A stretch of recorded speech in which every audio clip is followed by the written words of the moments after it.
All right, all right. We are live.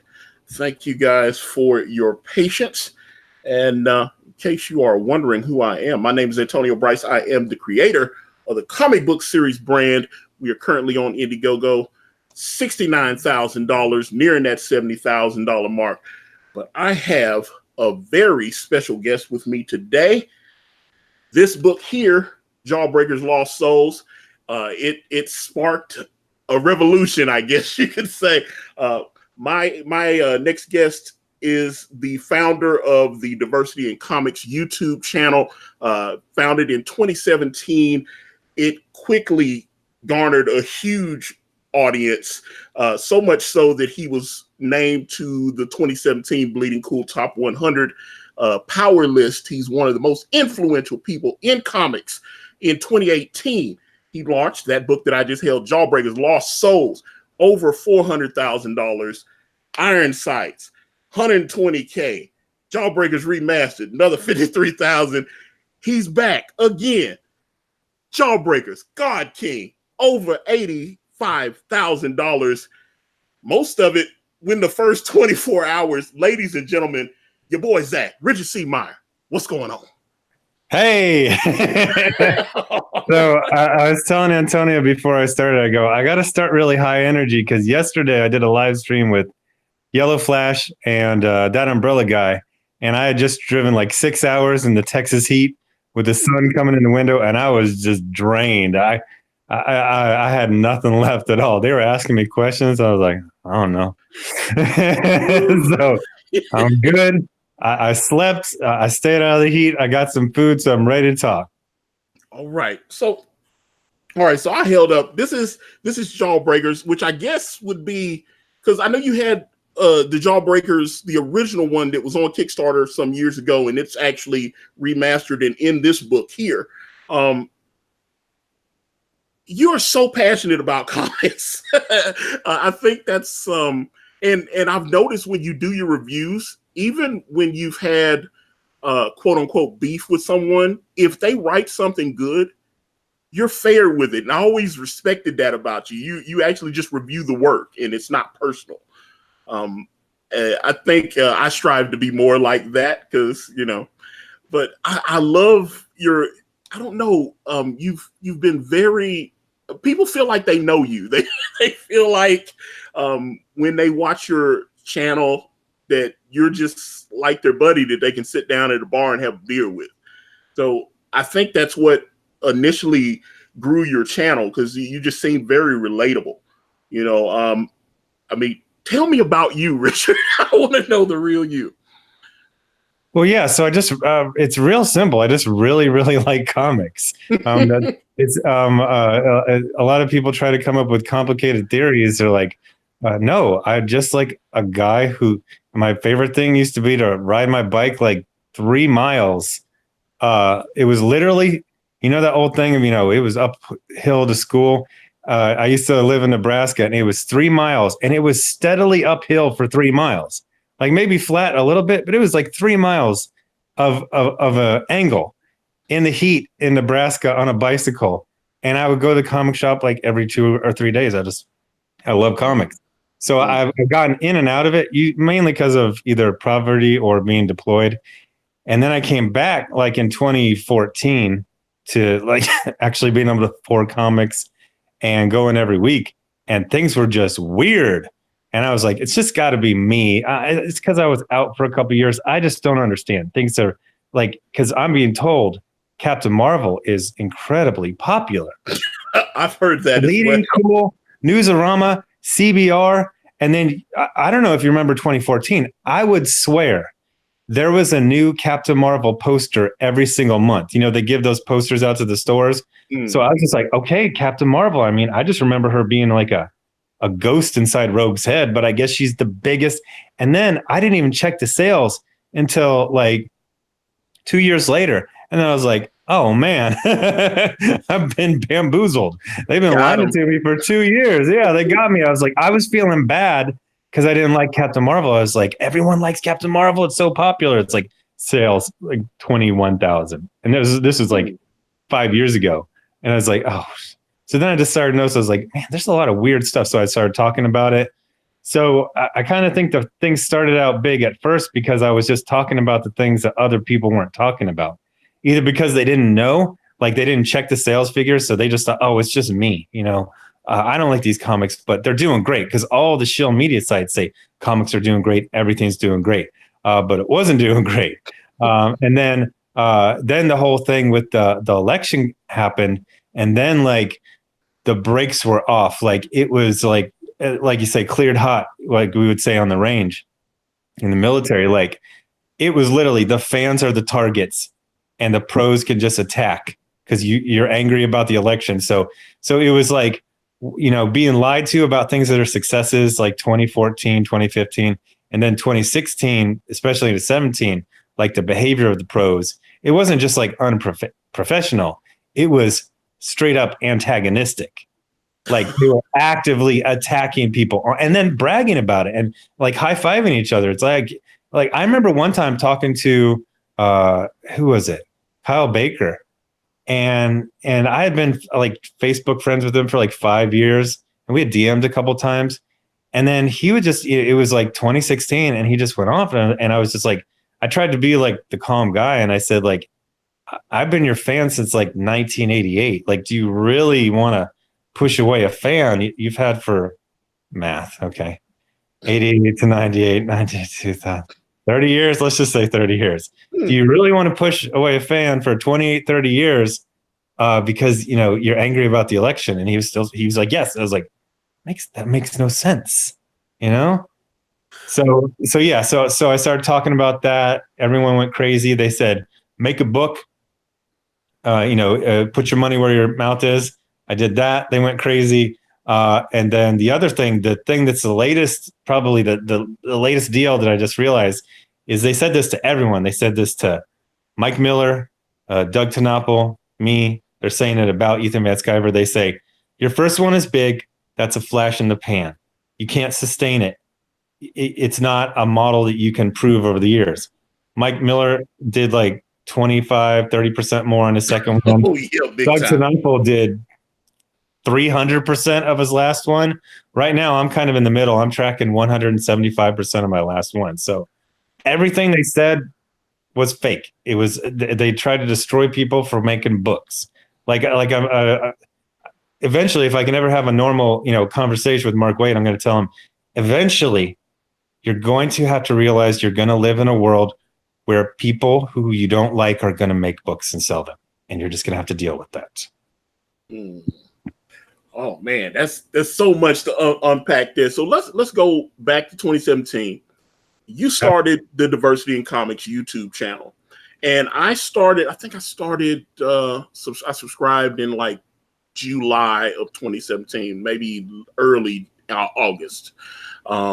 And I just started listening to your videos, and I just would see like your knee and a comic book, and then there'd be some coughing in the background. But you was laying down a lot of real shit, man. I was really digging the reviews that you were, I was just like, man.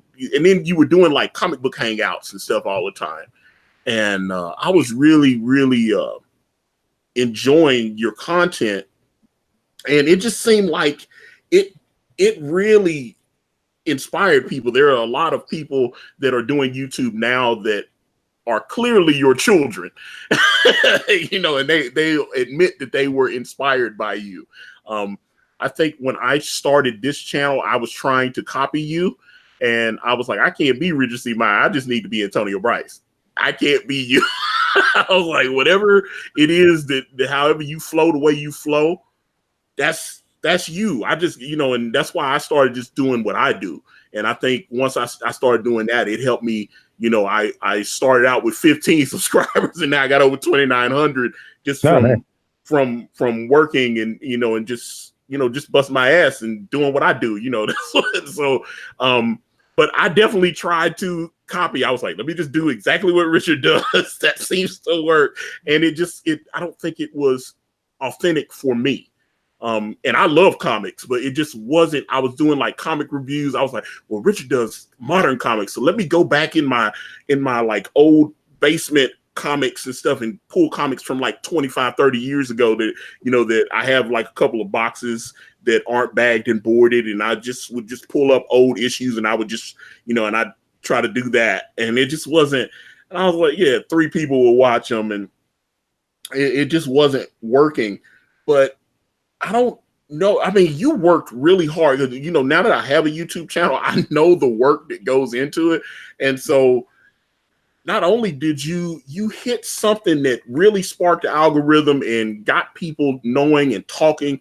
And I think that's something that a lot of people, because I've had people, and like I said, I only have 2,900 people, and people are going, how did you do it? How did you? I was like, I'm literally just copying off the blueprint that you laid down and then just trying to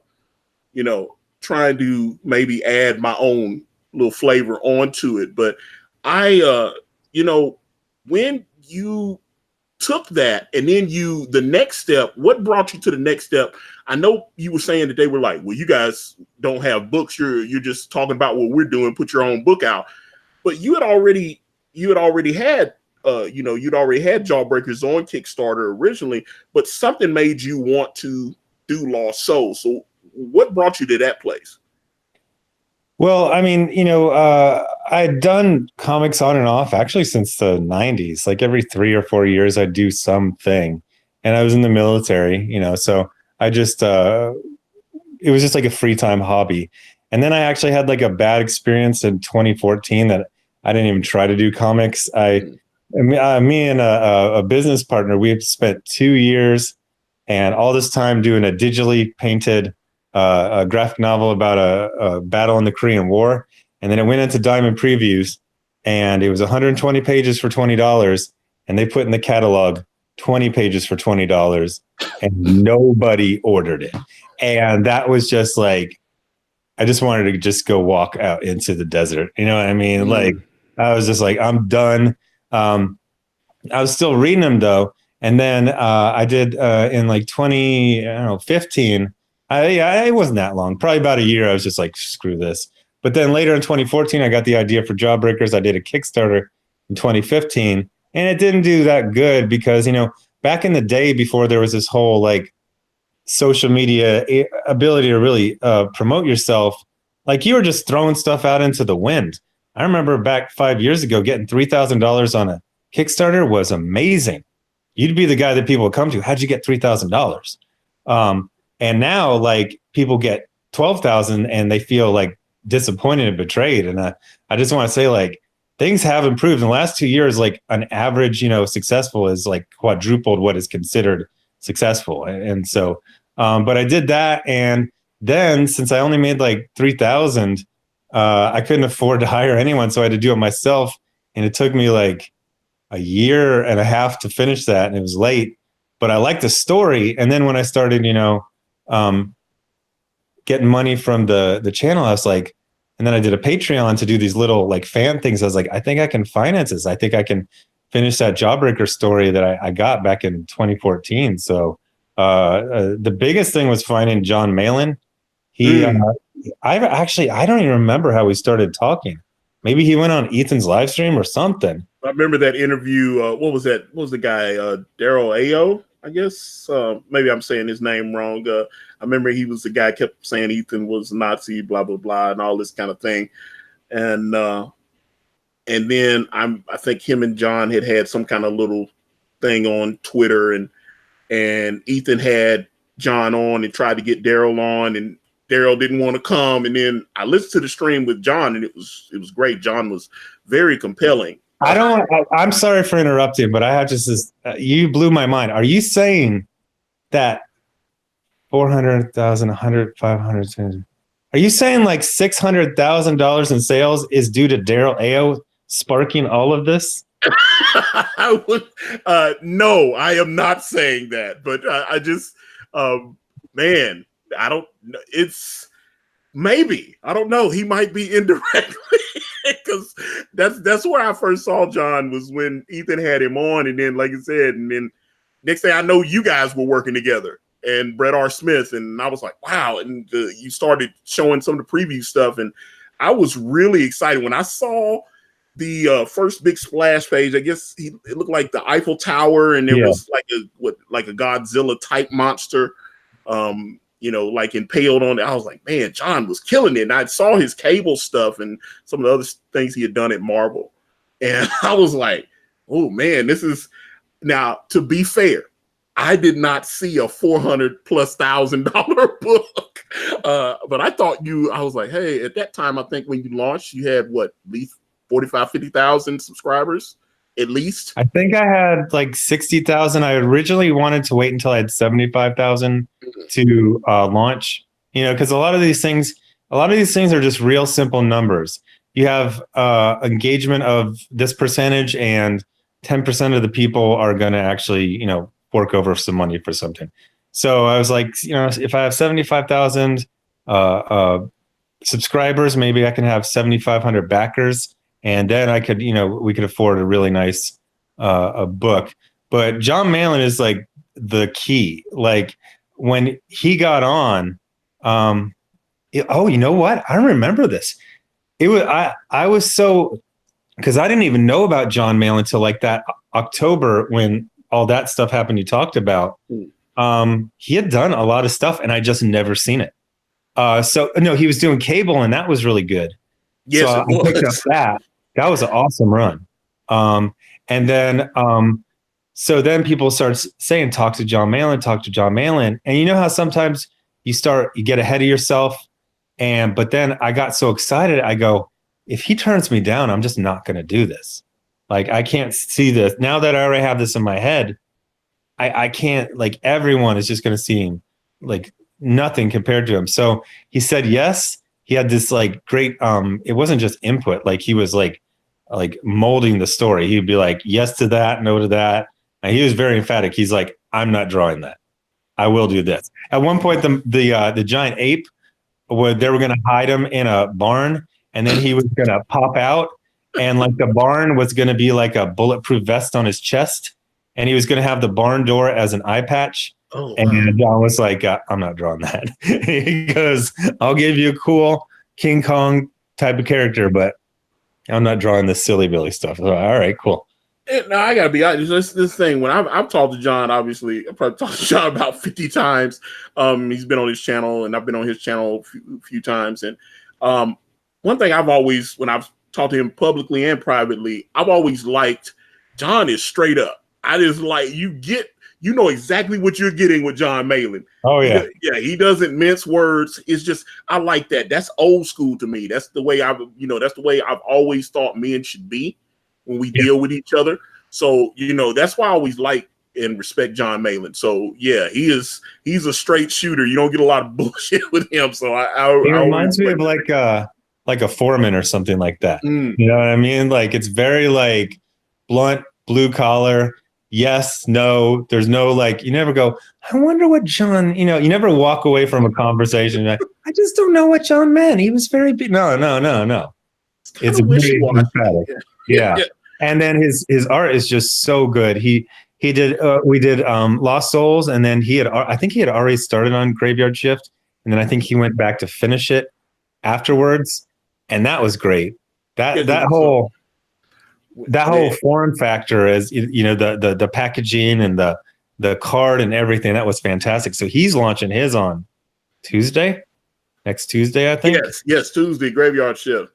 And that's going to be huge. And that's going to be another one that's going to make more the second time.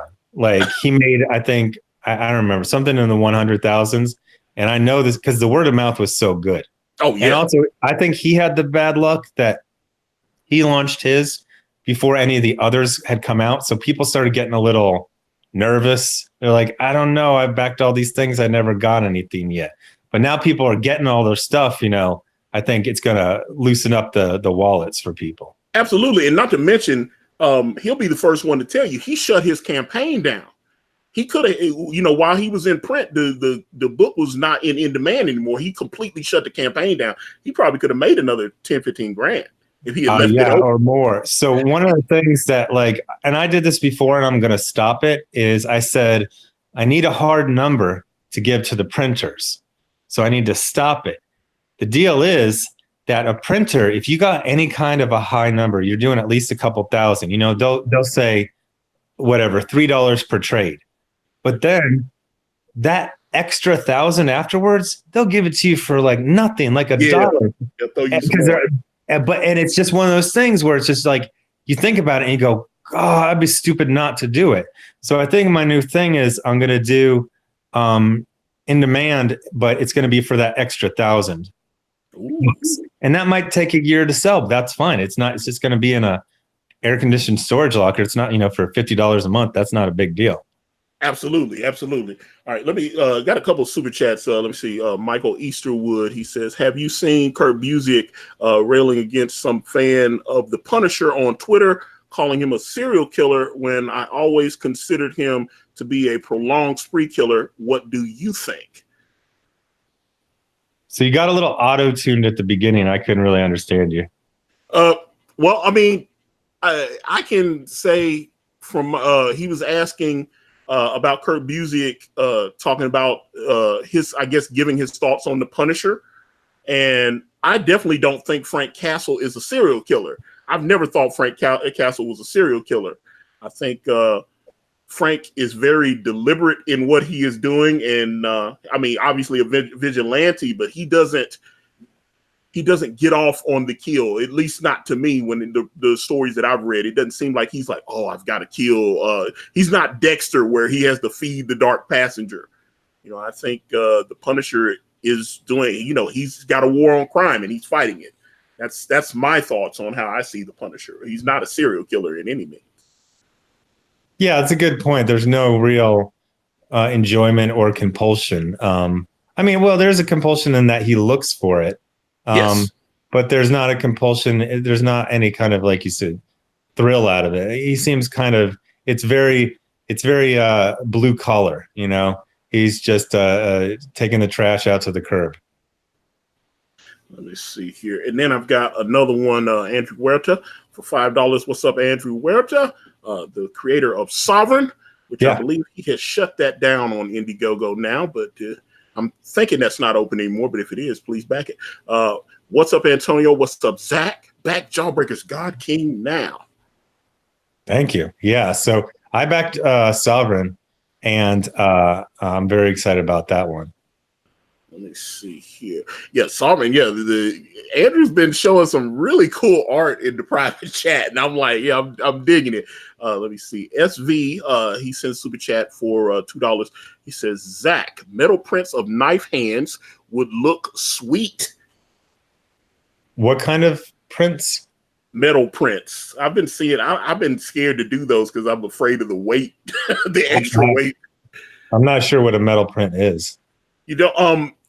Well, let's see. I know that John, it was Ben Henderson. He did like the little metal covers. He actually sent me one of Ravage, Kill All Men, where they had the metal covers.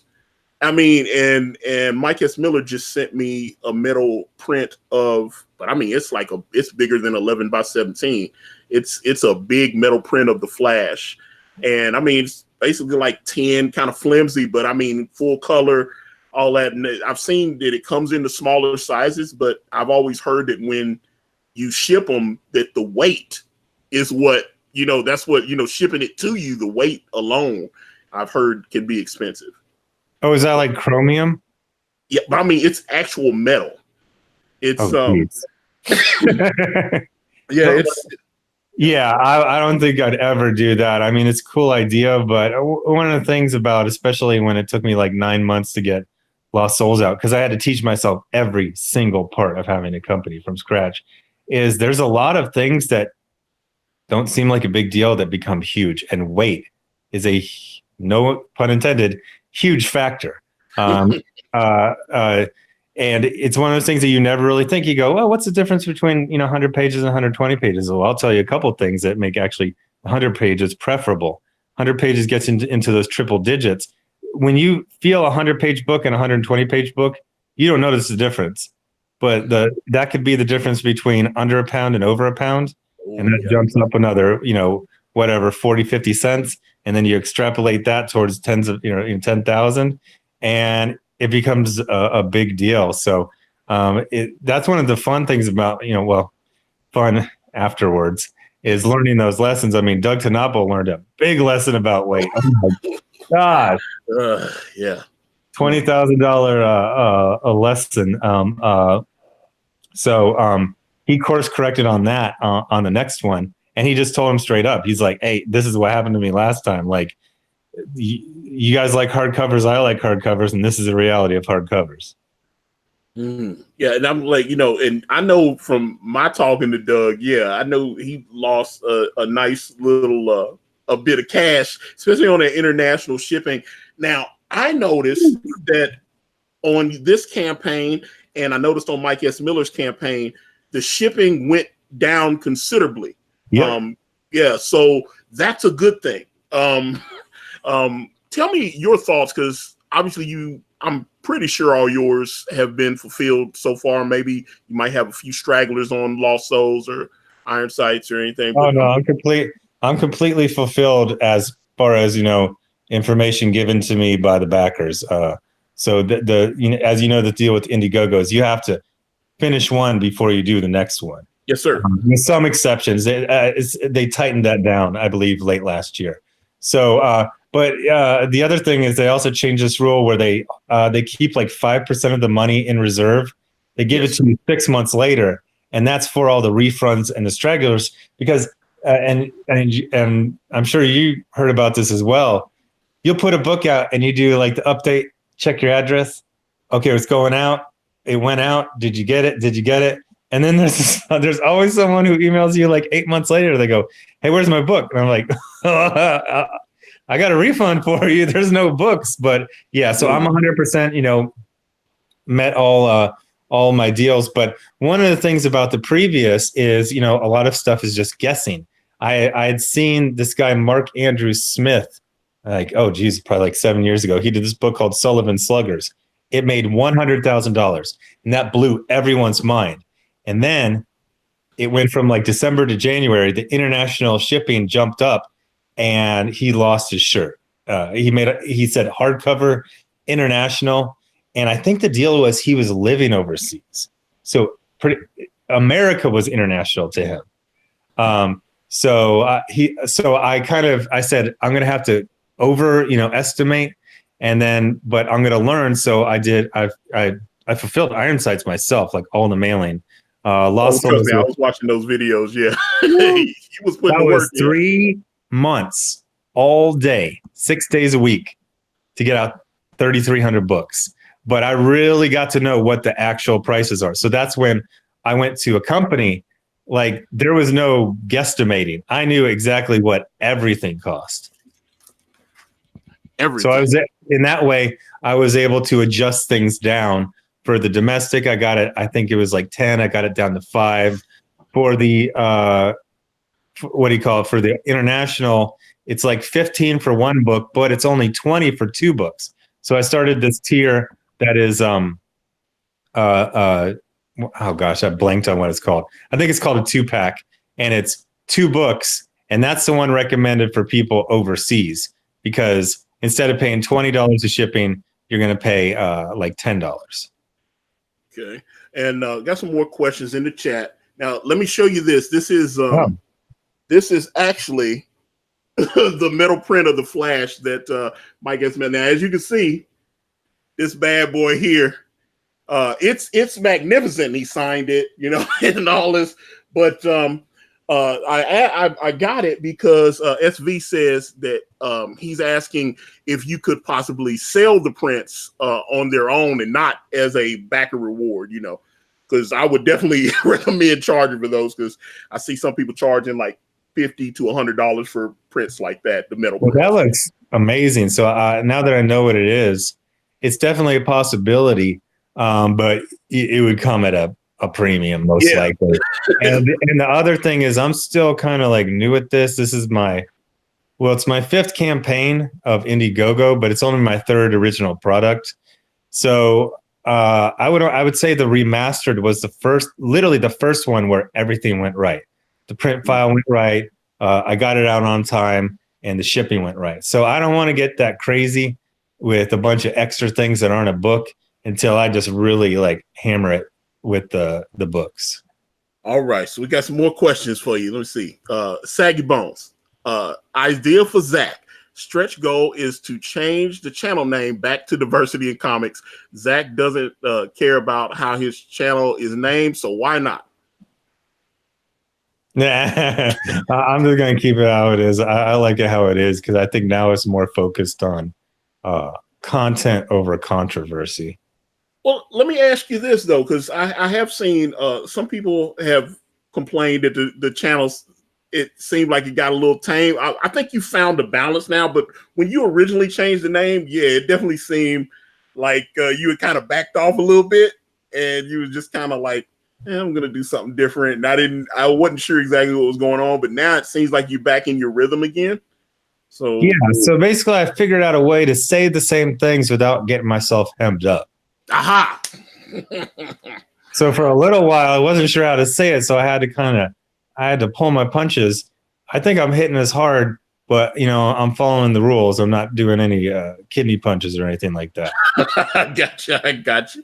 Okay. Mr. K asks, he said, this is a question for Zack. Does he have any plans to make a new t-shirt for this campaign?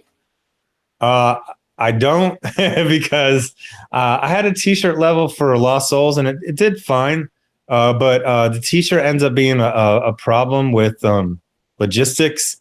There's a thing called media mail, and you can use that to send books very affordably to any U.S. or U.S. territory.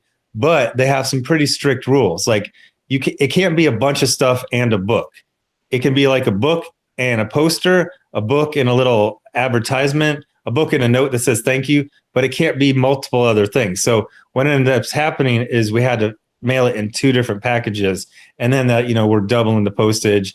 And then it's also this thing. It's like I got a t-shirt available on Teespring, and it's not even that popular. So I kind of think like the t-shirt might go away. If you just want a Jawbreakers t-shirt, I give you an open permission just to go to the hut at the mall and just give them a JPEG of your favorite panel and just make yourself one. I won't get mad at all. All right. So, okay, I got 2 questions from In a Disguise. Number 1, he says, is there any way to team up with others and have some copies printed in Europe, that sort of thing? And I've heard that a lot where people are like, why don't you guys like all get together and maybe start a publishing company and maybe have some overseas distribution and this kind of, I don't know how feasible something like that is, but your thoughts on that? So yeah, that's a great idea. We discussed it. I think I discussed it with Doug in a live stream one time. So Amazon, Amazon's taking over the world. I always joke that like Amazon's taking the world and we're fine with it. Facebook tried, but we were like, no, we don't like you that much. We don't want you taking over the world. Jeff Bezos, you can take over the world. We're fine with that. Amazon's reading your thoughts about what socks you need. That's fine. So Amazon's doing fulfillment, and they're doing print on demand, and they're doing print on demand in different areas. As far as I've heard, I did a little bit of investigation. It looks like they're going into that realm. So I can definitely see a thing where we'll do like maybe have like a European hub, and that'll make things a little bit cheaper for people in Europe, but it still is only feasible for like doing in Europe because like I've got my foreign sales are mostly Europe and then Australia and New Zealand, English speaking countries, South Africa, Asia really not that much, South America not that much, Africa not that much. So I've basically got like the English speaking world and and then Europe as well. So I can see it happening, but I'm thinking I'm at the point where the numbers are not high enough to do that. Although my foreign, I think, is about 20% of sales, and then you're going to expect about 70% of that being Europe. So it's a good idea. I don't know if it'll happen though, just because of boring business reasons. Okay, so let me see. I just checked your Indiegogo. You are now at $86,712. Oh, nice. People in the chat have said they just backed you. Thank you very much. And let me see here. Saggy Bones says, who is the artist for the Desolation Wave story? Oh, so I kind of like to take things a little secret. I found that more fun. We kept Aaron Alfici's secret until we announced God-King. Yes, So it's a guy that I tested out, and he passed the test. So I said, "You're awesome." And then Aaron is also going to be doing 2 stories, shorter stories, in Desolation Wave, backup stories. And then he's going to do that. They're just real short stories. And then he's ready to start on the next Jawbreakers already. And I was like, he's raring to go. How far is the book, by the way? I know you were already starting on it before you launched the campaign, so you're pretty far ahead on the book already, right? On Desolation Wave? On Jawbreakers God-King. Oh, Jawbreakers God-King is, I got to check. The line art is like 97% done. It's I don't remember the numbers exactly. Half the book is colored already. About 40% is lettered already. Like, this book is going to be done by the end of the initial 30 days of the campaign. And then it'll be a couple weeks of in demand while we give, because, the in demand, you're going to get most at like the beginning. And then finish the print file, and then get it printed and probably print an extra 1,000, and then shut down the in demand when I sell out in a couple months later. Okay. Let me see. Here's another question from In a Disguise. Now, you can answer this or not. How is the lawsuit against Mark Waid going? Well, funnily enough, I just heard the Ron Toye stuff. Like, I don't really know about this Anime Gate that well, but I read Bounding Into Comics where the lawyers are actually yelling at each other inside the deposition. And so I would say things are going very formally and professionally. And, sadly enough, I was like, oh, okay. So things are, the good news is things are going well. The bad news is they're pulling every stalling tactic in the world. It's, what are we? I launched it in September. Oh my gosh. Yeah. 10 months in, we still don't have venue decided. Venue is literally just, where is the trial going to be held? We got a recommendation, but we don't have a final decision on that. So that'll probably happen next month. And then they're going to try this other stalling tactic, and that'll probably stretch it for 3 or 4 months. The good news, the very, very good news is this isn't wasted time. We've basically done most of the work for the trial during this time, because you got to do this deposition and this discovery. So we got basically most of the information we need already. So, but this thing is going into next year. That's why I started pumping up the GoFundMe more. I was like, this thing's going into 2020. So I'm just going to constantly fundraise for that. Absolutely. I definitely donated to that. Oh, thank you. Yeah. Got a question from Mr. K. He says, since Mike has done a Jawbreakers Graveyard Shift Lone Star crossover, what crossover would Zack like to do with Jawbreakers? So this might sound arrogant, but I don't really want to cross over with anyone. I actually consider crossovers to be like time travel or Elseworlds. Like, they're not real stories. Even when I would, be reading like Savage Dragon, and then one of the Wildcats would show up, I would go, okay, so this is like a little break from the Savage Dragon, and then we're going to go back to the story. Yeah, I don't even think I don't even think they have a shared universe at Image anymore, do they? I think everybody's kind of doing their own thing.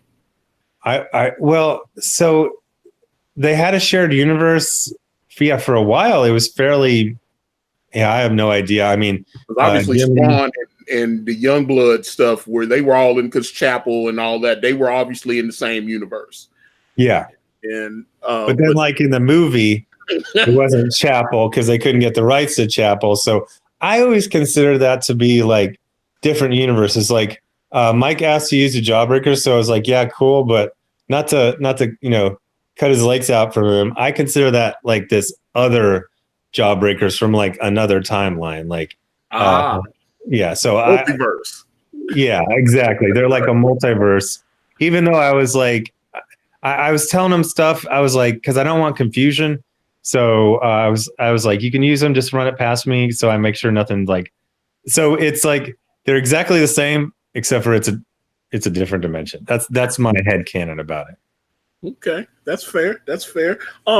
Okay, so when all this stuff popped off with the lawsuit, you clearly jumped up like another 100 some odd grand. How did that, when you saw the response, the backlash, a lot of people were buying clearly to support, but man, you jumped. It was like a steroid injection to your campaign. And when you saw those numbers come in, what did you think? Well, I'm always glad for any sale, no matter what it was. But actually, the biggest thing I'm looking for, and I'm seeing that in the emails after people order it, is I want conversion into, like I said, from controversy to content. So I don't care why you buy me a book. I don't care if you're using it as a paperweight. As long as 3 months later you flip through it and then you like the characters, that's all the goal. So it did jump up, but some of it, a lot of it was like they were just pissed off. They're like, and then then it became also kind of like a collectible, because it's this interesting thing. But I'm always happy for any sale, no matter how I get it. But my goal is always to bring it back into the story and the characters. And I want you for that next book. Controversy fades, but if you like the characters, that should grow, hopefully, over time. I actually thought Lost Souls was a fun story. I wasn't sure how your writing style was going to be, and I read Lost Souls, and I thought it was fun. I thought the thing with the ape and all that, I thought it was very clever. I liked it. I really enjoyed Lost Souls. I was surprised how much I enjoyed the story. So I have to tip my hat to you. So I thought it was, I really liked it. But let me see here. Hoth, let me see here. Let me get, man, these questions are coming in. I wasn't expecting this. Hoth Rebel 86 says, has Zack heard of a YouTube event called Cobra Convergence? Zack's enthusiasm for G.I. Joe is infectious, and he could gain a larger audience by making more G.I. Joe videos. I haven't heard about that. The last thing I heard is there was going to be a new G.I. Joe series. And then I'm like, isn't that the exact plot from like 2 G.I. Joe cartoons ago? It's like Cobra took over and then G.I. Joe are like the rebels. I'm like, pretty sure they did a series on that like 6 years ago. Besides that, I haven't heard much about G.I. Joe lately. Let's see here. Okay. And Dino Palacio says Spawn 300 out in a month. And I've noticed you don't seem to review Spawn books. I haven't seen it. So do you read Spawn? Now, I was a huge fan of Todd McFarlane. Like, I got in, you know how people talk about like a soft launch for an Indiegogo campaign? Absolutely. I had like a soft launch where like I bought a couple of Marvel comics, but then like the next month I got my first Todd McFarlane. And that's the one that really like grabbed a hold of me. And they're like, you're with us now. Like, you're a comic book fan. So I was on, he was like, he was wrapping up Incredible Hulk. He was starting on Amazing Spider-Man. So I had just like 2 years of just gold. And then when he went to Spawn, like I was happy for him, but it really wasn't my cup of tea. I think I might have done like the first 6 issues. And then, he became like whatever he's worth, $50-60 million. But I'm just all about the Amazon. I don't care about Spawn. I'm not really into monsters or supernatural. So yeah, it just wasn't for me. And then if I do read Spawn, I only want to see it drawn by him or Greg Capullo. And I see the artists, I'm not really into them. So yeah, well, here's the thing though. The last 3 issues, I've been following him. I love Todd McFarlane. Oh, we're drawing a Spawn. Cool. And he's doing the whole thing on his Instagram and going crazy. But, he obviously talked Greg Capullo into coming back and doing this issue. I saw that Scott Snyder's like writing a 10-pager on it. It's going to be, I think he says it's going to be like 80 pages or so. It's going to be a big book. Is Todd McFarlane going to draw it? He's inking it. He's inking Greg Capullo's The Main Story. Oh, yeah. Oh, I'll definitely buy that. Oh yeah. Oh, look on his Instagram. He's doing all the covers. He's doing all the covers. Although Spawn 300, it's gonna have at least 7 covers. I think it's gonna have at least, because he's got a Greg Capullo cover, and then the other artists. I'm trying to remember. He gave a whole. He's got a particular cover that he's gonna do. One of them actually is a exact copy of the Amazing Spider-Man 300, because he did Amazing Spider-Man to 298, and then 299, and then 3. So he's, because he's like, it's been 30 years, so he's recreated all 3 of those covers with Spawn. So he's shown the Spawn 300 cover with the 300s on them, but he said he has another cover that he's keeping under wraps, and I'm very much looking forward to Spawn 300. I can't wait to read it. He's actually doing traditional inks. When you look at him on Instagram, he's actually doing traditional inks over Greg Capullo. It's not, he uses a Wacom Cintiq, I guess, and he's been doing digital inks, but he's like, everything, the cover, everything's gonna be traditional inks, most likely so he can get that bag and exactly. So you sold me on this. I'm excited about it, because I remember Spawn started making the news a couple of months ago, and I thought maybe he was drawing it again, and I flipped through, and I don't like the interior artists at all. But yeah, the thing about original art right now is like, I remember, I got some friends who are serious collectors, and I was telling Malin, I was like, hey man, if you put your originals on here, we can get you a lot of money. He goes, no, I'm all digital. I'm like, what? And then everyone I worked with since is all digital. Even the people who don't look digital, they are digital. Aaron Alfecci is digital? Who is? Aaron Alfecci. Yep. Is he digital? Oh my God, his stuff is so beautiful. I was kind of wanting to get something to hang up. It looks inked. And then even like by Canales, he does, I think he does a hybrid style where he'll like do layouts on paper and then everything else. Like, I understand, like it's a speed thing.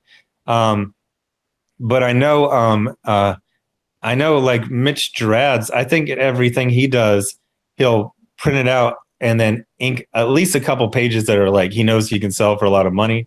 Because I mean, God, can you imagine if John Malin had original art of that Paris page? Oh my God, yes. He'd be able to sell that for $10,000. I guarantee you would. Oh yeah, absolutely. I'd be buying it for $10,000. Well, and, I'm actually glad you mentioned that, because that's something that I've kind of worked with Kanan on, because Kanan is kind of hard pressed into that I'm staying digital thing, and I said I think you should adopt a Jason Fabok type model, where if you go on, Jason Fabok has a web store, and when you go in there, obviously he's a digital artist, but his covers are done traditionally, and any big splash pages, everything else he does digitally. Yeah. So anything that he thinks he can make money on, he does it traditionally, and then everything else. So that's why now when I've taken over as Kanan White's art rep. So when people come to me and they want jobs done by him, we'll do. He'll pencil it and then he'll ink digitally, like they do the covers or something. That way we can have art to sell. So, nice. And he's been very happy with that. He was like, oh, okay, I'm starting to see more money coming back now. Cause I was like, yeah, because now we got stuff to sell. So I think that's a smarter way to handle it. And because he definitely, we sold like 13 digital, traditional pages for this campaign of brand. And he had agreed to do a total of 20. But I told him, I was like, if they don't buy all 20 pages, then the pages that don't sell, we just do them digitally like you wanted. And so, yeah, he's finishing up. I think he's still got like 3 more traditional pages to do, and then he's going right back to that digital, because he's like, yeah, next campaign, I don't know if I want to do. He wants to just maybe do little sketches for backers and stuff like that instead. So he doesn't want to. He wants to keep it digital. There's all these crazy stories from the original art world. Like Brian Boland went all digital, or mostly digital, and it just blows my mind. It's like, why? Like, he could sell every single thing he does for $5,000, like every single thing. And then somebody was telling me in the original art world, it's like Brian Boland, his original art now has the prices of a dead artist. When it goes up after they die. um, because that's kind of he's a dead artist. He's a living dead artist. Mm, mm, mm. I love, yeah, but I saw a scan of that iconic Joker piece that he did, where the Joker's like sitting here like this with his, and it's got all the Haas around. And I mean, that's like a $10,000 page. That's like one of the most iconic shots of the Joker that's ever from The Killing Joke. And I was just like, oh man. I was like, so whoever owns that, I'm sure that's at least, because I mean, it's probably worth more than that. Because like I said, I've seen that image of the Joker so many times. It's been on T-shirts and everything. Let me see. I've got a question from Mr. K, and he goes, have you or Zack checked out the Wolverine versus Blade comic that recently came out? Before you answer that, Richard, I just wanted to say that I actually invited Dave Wilkins, the artist, on that to come on this channel, and he agreed. We've just got to schedule that. So be on the lookout for that one. But Richard, so yeah, I did buy it last week. So somebody talked about it in kind of this way where I thought it had come out a while ago, so I thought I missed it, but it was I think it was this week came out. So I'm pretty sure that, or maybe they did a second order for it. But yeah, I bought it. I haven't read it yet. Let me see here. Let me see. So, okay, Metatron's Cube, $20. Maybe you just tipping. Appreciate the tip, but if you have a question, drop it in the chat, and I'll ask Richard. And here's Saggy Bones. He says, when is Zack going to guest on Sexy Party? I've only had the one guest on Sexy Party. It was Doug Naples. So, it was when me and Sashi were doing Sexy Party together. But now I have a new host. Although I'm supposed to be getting a guest appearance from the lovely Miss Sashi. She is supposed to come back. We need to schedule that. But Sexy Party on iHeartRadio, you can hear it right there. Yeah, she's doing the pinup. She does the pinups for all my books. So she's working on the pimp. Right now, it's going to be Zashi, the respawn version. I'm calling her. Yeah. Now you've got how many different stories are in God-King? Because you got at least 3-4 different stories. Yeah. So I've got the main story, and then I've got a story called Zashi Respawn, where Zashi comes back.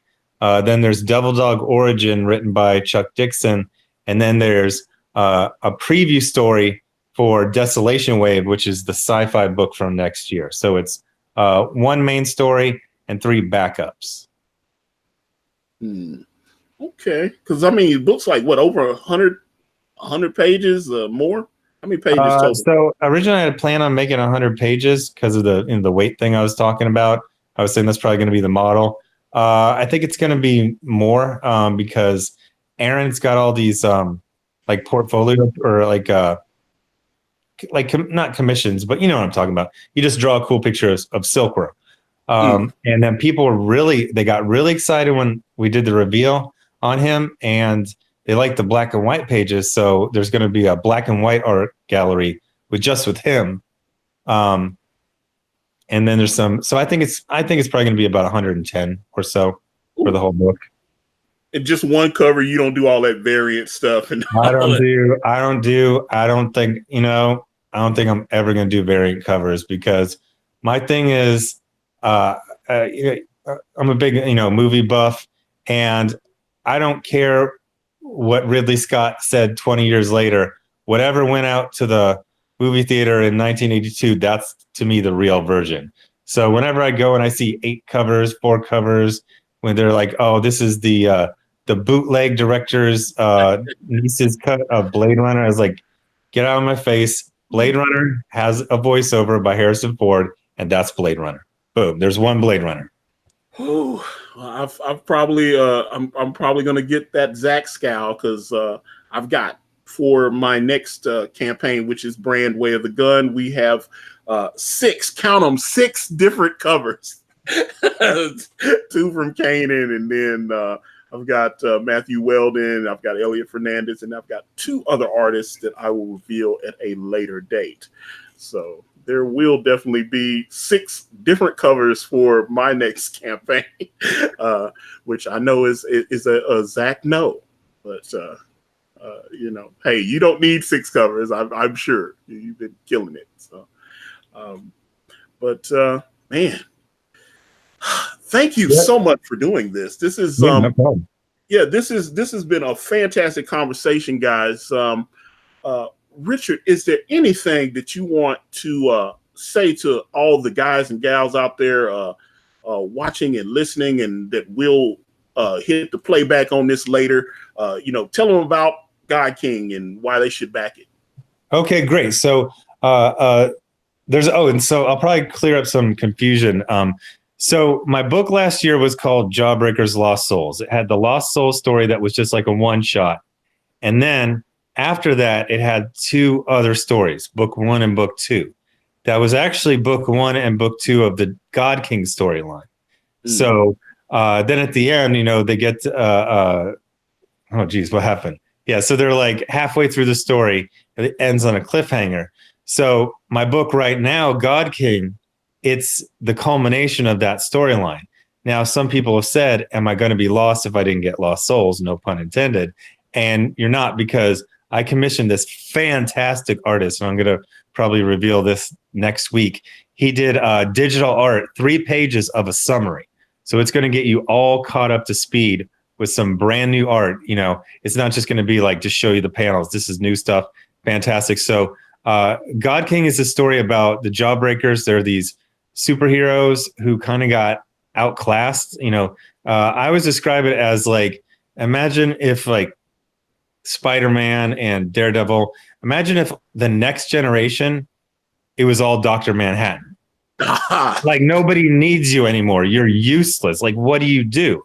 So they go overseas, they find places that don't have those, that next generation of superheroes, and they're basically the Expendables. So then they get called back because one of that, massively powered second generation of superheroes took out all the Mao, took his power, so he's basically infinitely powerful. So they're like, they basically get hired for no money. Basically just like, this is your hometown, you're the only people, and they're just like, they basically take a suicide mission. So they go to Manhattan, they step off the beach, their guns turn into rose petals, float away in the breeze, and they're like, oh, this is a god. We're taking out a god. And they're just used to taking out like warlords and terrorists, people with AK-47s. So it's big stakes against an enemy that they have no right to even being a contender with, but maybe they got a chance. Okay. And one thing I almost let you go before I ask you this. One of the big things that I saw in the God-King graphic novel is that you've got the Devil Dog origin, or there's a prequel story with Chuck Dixon. Yep. So yeah, so that was like the test for Aaron. And originally it was going to go into stores because, I had this whole deal with Antarctic. We weren't just going to do Lost Souls. It was going to be Lost Souls, and then it was going to go into a Jawbreaker series. Not like a monthly series, but whenever I was done, everything would be released as the next issue. So that was going to be just an issue of a Jawbreaker ongoing series. And then, you seen the art from it. It's so good. So then it ended up becoming a backup in God-King. Okay. My last question for you, sir. Comics, the comic shops, sales are down, shops are closing. What do you see? Because obviously what we're doing with these crowdfunding books is catching people's attention. But, some people are like, oh, this is just, you guys are buying over politics or whatever. This is not real. It's not going to last. Obviously, you're having more success than you had the first time. So I think this is sustainable. More success with less controversial. You know what I mean? Absolutely. Like there's no Mark Waid stepping in. There's no, I'm following all the rules, the unspoken changing rules. And so, but sorry to interrupt. Go on with your. No. That's exactly. I want you to. What do you see? Because some people like comics are dying, or it's definitely changing, or some people are saying that it's only going to be digital now, or Where do you actually see where we're actually getting a physical book in our hand? Is that sustainable, or is it just going to be all digital? So just to go back to something earlier you said, when you showed that cover with that great cover by Ethan Van Sciver and Kyle Ritter, that's why I like having one cover, because I've gotten hundreds of people sending me pictures and I share some of them. And I like that idea that we're all reading the same book. So I'm very proud of that cover, and I get really excited when I see people with it. But as for the future, the idea, I mean, as the say, the usual suspects say, last year was the biggest year for sales for comics ever, but not in stores. Stores, it's been going down for 3.5 years. So what we're getting into that Amazon print on demand, crowdfunding, and that's going to be the future. And yeah, the probably the Marvel. I know Top Cow's been trying out. Top Cow and Aspen and Dynamite. They've been doing crowdfunding for last few years. Absolutely. Varying degrees of success, but I think it's all moving to this. It's Amazon. Like there's a Walmart. I don't go there to get my socks. I just order them on Amazon now. I wait 2 days. It comes right to my thing. So one of the biggest problems is, unfortunately, there's not enough good stuff coming out in comic stores to warrant a weekly visit. And everything was built around the weekly visit, because if you don't go every week, then you say, I'm going to go every 2 weeks. What happens? You go every 3 weeks, 4 or 5, and then you just forget and you've fallen out of the habit. Like, people talk about Funko Pop dolls, but I don't, how often do they come out with new Funko Pop dolls? Like twice a year or something? Or once? Well, actually, I don't know. They released them in series. I know I worked for Amazon for almost 7 years, and we would get a shipment of Funkos in, and it would be like, this is number 87. This way, and they'd release 3 or 4 of them at a time, and then and they're waiting on like a new movie to come out, and then they'll release. You know what I'm saying? They release them in little segments, so they were like, okay, in 6 weeks we'll give you the rest of the set. So they're releasing them in sets. So things like, one of the things that saved comic stores is, Magic the Gathering and Funko, but those things, they might a couple times a year come out with a new thing. So unfortunately, man, the comic stores just got a rough future. That's just rough. They got to diversify. I mean, basically, to me, it's like we say comic books, and that doesn't make sense because they're not humor. That we say comic books because they started as comic strips, and then they became collections of comic strips. And the comic it's just this thing you say. It doesn't make sense. Comic book store is just going to mean nerd stuff. It's pretty much what it means right now. And I think the comic books are going to become less and less a part. And then, but the industry is, manga, selling through Amazon directly to people. Digital is flat. I don't like digital. It's solid. It's 100 million, but it's flat for like 4 years straight, which is weird. That's really weird. And that tells me that people are coming in it and coming out of it. Because I think everyone has that like 1 or 2 week period where you're really into digital, and then you just start to fade. It's just not as cool. It's like, what is this? I gotta log in. Oh, now it's freezing. I gotta reboot. But the future is, direct to the customer, or through Amazon. That's what it's gonna be. All right. So let me see. Metatron's Cube says people just pirate digital stuff, and yeah, that is definitely that is true. And let me see, I got a super chat from Cute Nerd, and she says, Zach, do you see this crowdfunding being able to be used in other mediums like novels or picture books? Do you think someone can have crowdfunding success with a novel? Oh, absolutely. For example, there's a writer, I think she works mainly at Aspen. That's what I know. Blake Northcott, and she does novels and then also graphic novels, and I think she switches back and forth. Yeah, and I know she's got a great looking book with that she's doing at Mitch Breitweiser's new imprint with what's that? Kelsey Shannon's the artist on it, so that looks really cool. I cannot wait to get it. It looks different. It doesn't look like it's not a superhero book. It just he showed some of the art, I am curious about it. Young lady looked like she's on some kind of quest in like Alaska or somewhere. It looks like there's a lot of ice. She's in the cold hiking, and I don't know. It looks really cool. I like I like Blake. I like her stuff. So I'm definitely going to check that out, and definitely back the Red Rooster. And the Bright Wisers are cool people. Whew. All right, guys. Let's let your boy go on about the rest of his day. But Richard, obviously, they can reach you on the Comics Matter with your boy Zack channel. And you don't have a twatter anymore. I don't think you really have much use of social media outside of your messenger on Facebook anymore, do you? No, I just do the YouTube videos, and I have two channels. One for comics, and then one for TV and movies, and I do at least one video. At least one video every day on my comic channel, and then every day or so on the other one. All right. Well, again, this has been a fantastic conversation. A big thanks to Richard C. Meyer for being here with us today. All of you guys for hanging out. Please go and back Jawbreakers God-King. It looks outstanding. I am really looking forward to receiving that book.